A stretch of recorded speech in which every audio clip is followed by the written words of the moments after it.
మెదక్ జిల్లా Toopran municipal bus stand పరిధిలో గల డాక్టర్ బిఆర్ అంబేద్కర్ విగ్రహం వద్ద జయంతి ఉత్సవాలను ఘనంగా జరిగాయి. ముఖ్య అతిథిగా మాజీ ఎఫ్డీసీ చైర్మన్ మొంటేరు ప్రతాప్ రెడ్డి, మాజీ మొదటి మున్సిపల్ చైర్మన్ బొంది రవీందర్ గౌడ్లు ఈ కార్యక్రమానికి హాజరై అంబేద్కర్ విగ్రహానికి పూలమాల వేసి నివాళులర్పించారు. అనంతరం రహదారి గుండా ర్యాలీగా వెళుతూ పాటలు పాడుతూ జై భీమ్ అని నినాదాలు చేశారు. ఈ సందర్భంగా కులాలకు, మతాలకు, పార్టీలకు అతీతంగా నాయకులు పాల్గొని ఆయన విగ్రహానికి పూలమాల వేసి నివాళులర్పించారు.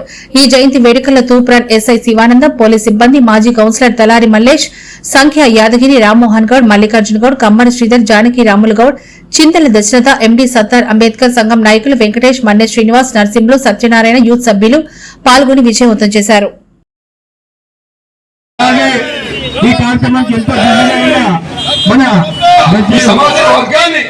దళిత సమాజం అందరూ కలిసి ఉండే విధంగా చేయాల్సినటువంటి అవసరం ఉందని చెప్పి సందర్భంగా తెలియజేస్తా ఉన్నాం. ఇలా తెలంగాణ రాష్ట్రం వచ్చింది కాబట్టి హైదరాబాద్ నడిబొట్టులో 125 అడుగుల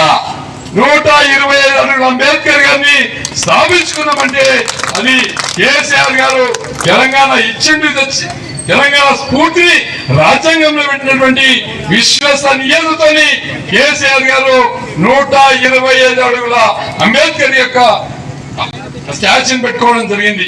అదే కాకుండా తెలంగాణ రాష్ట్ర ప్రజలందరూ కూడా 4 కోట్ల ప్రజలందరూ కూడా సచివాలయాన్ని ఆ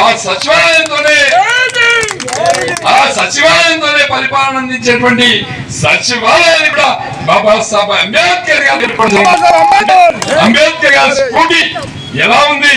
అంబేద్కర్ గారు ఈ భారతదేశానికి వేల సంవత్సరాలకు 140 కోట్ల ప్రజలకు అందుబాటులో వ్యక్తి రాజ్యాంగం కాబట్టి మనం ఇవాళ అంబేద్కర్ గారిని ఎప్పుడు మరచిపోవద్దు.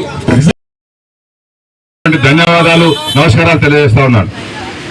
కుల వివక్ష లేదు, అంటరానితనం లేదు, చదువుకున్న వారికి సమానమైనటువంటి అవకాశాలు అమెరికా దేశంలో ఉన్నాయి కాబట్టి అక్కడ ఇన్స్పైర్ అయ్యి మరి అక్కడ అమెరికాలో ఉండాలంటే అంబేద్కర్ గారికి ఆ రోజుల్లో అనేకమైనటువంటి ధనము, సంపాదన పెరిగేటివి ఉండేటివి. కానీ నా దేశంలో నా దళిత జాతి, నా దళిత వర్గాలు, అట్టడిన వర్గాలు అనేకమైనటువంటి వివక్షను ఎదుర్కొంటా ఉన్నారు.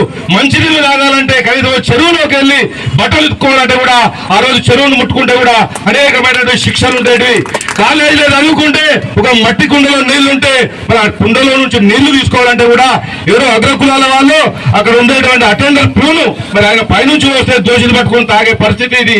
ఆయన గమనించి ఈ అంటరానితనం పోవాలి, ఈ వివక్ష పోవాలి అంటే కేవలం చదువు మాత్రమే దీనికి సమాధానం చెప్తుంది.